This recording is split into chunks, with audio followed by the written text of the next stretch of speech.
이번 시간에는 현금 흐름표가 직접법으로 작성하는 경우가 있고 간접법으로 작성하는 경우가 있거든요. 물론 여기서 문제를 통해서 지금 그 개념을 알아보고 있는데 일단 그게 선행이 돼야 될 것 같아요. 그거에 대한 이해. 현금 흐름표를 직접법으로 작성할 때와 간접법으로 작성할 때의 차이점. 직접법이라는 의미는 그 항목, 현금 흐름의 성격을 구분해내서 그 성격과 관련된 현금 흐름을 모아서 보여주는 거예요. 근데 간접법은 크게 차이가 당기순이익에서 시작한다는 거예요. 당기순이익이 뭐죠? 손익계산서의 의미거든요. 그러니까 손익계산서가 다 모여있는 게 당기순이익이에요. 그러니까 일단 요걸로 한번 예를 들어볼게요. 이게 뭐죠? 지금 여기에 BS 계정이죠. 매출채권, 재고자산, 매입채무, 미지급이자. 이게 BS 계정들이 있는 거고 지금 재무상태표. 지금 매출 원가, 이자 비용, 손익계산서 계정들이 있죠. 이런 계정들이 있는데 손익계산서를 그냥 간단하게 이거 자체가 손익계산서라고 해볼게요. 뭐 그래도 되죠.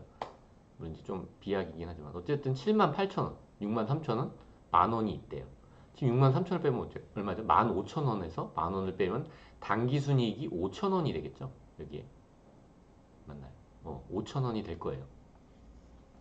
그럼 이 5,000원에서 영업활동 현금 흐름, 투자활동 현금 흐름, 그리고 재무활동 현금 흐름을 구분해내서 그러니까 그렇게 표현하는 게 간접법이에요. 일단 영업활동 현금 흐름의 처음 시작은 뭐냐면 당기순이익이에요.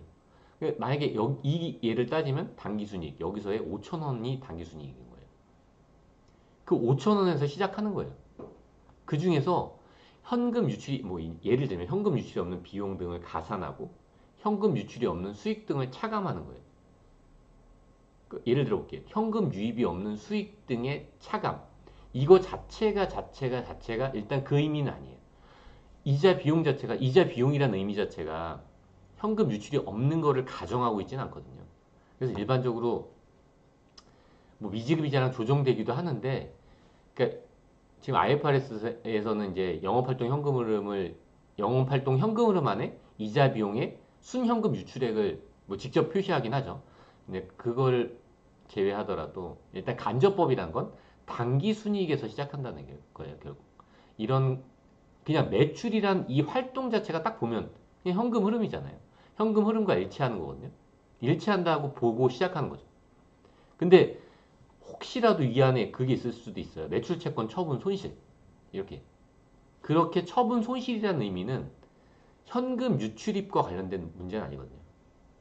매출채권을 처분 손실이라는 거는 그 자체가 현금 유입, 유출을 의미하는 건 아니니까 그런 숫자들을 조정해 주는 거예요. 그러니까 어떤 성격별로 따로 모아져 있지 않는 거죠. 왜냐하면 당기순이익에서 시작하다 보니까 당기순이익은 그 위에 손익계산서를 네가 알아서 보고 그거를 내가 그 다른 항목별로 영업활동, 투자활동, 재무활동에 맞는 항목별로 내가 조정해 가겠다. 당기순이익에서 시작해서. 그게 간접법이고 이 직접법은 이렇게 성격을 보여주는 거예요. 아, 이 회사에서 고객으로부터의 현금 유입액이 얼마냐.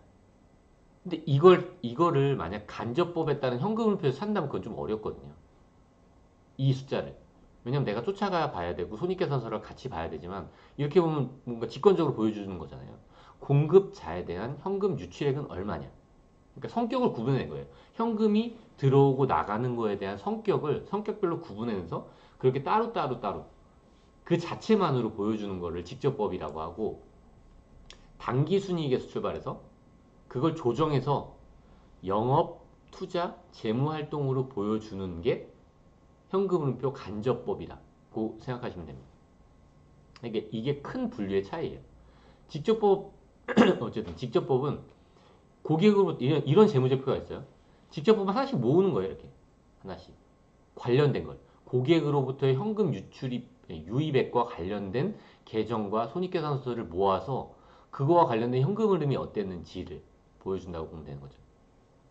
그리고 간접법은 이렇게 당기순이익에서 시작해서 그게 현금 유입 등을 가산하고 영업활동을 예를 들면 현금 유출이 없는 비용 등을 가산하고 차감하고 사실 이 안에는 유형자산 관련 처분손익도 들어가거든요. 어쨌든 그러고 투자활동 포함되고 그리고 재무활동 이렇게 단기 순이익에서 출발해서 나눠가는 과정이라고 보시면 될 것 같습니다.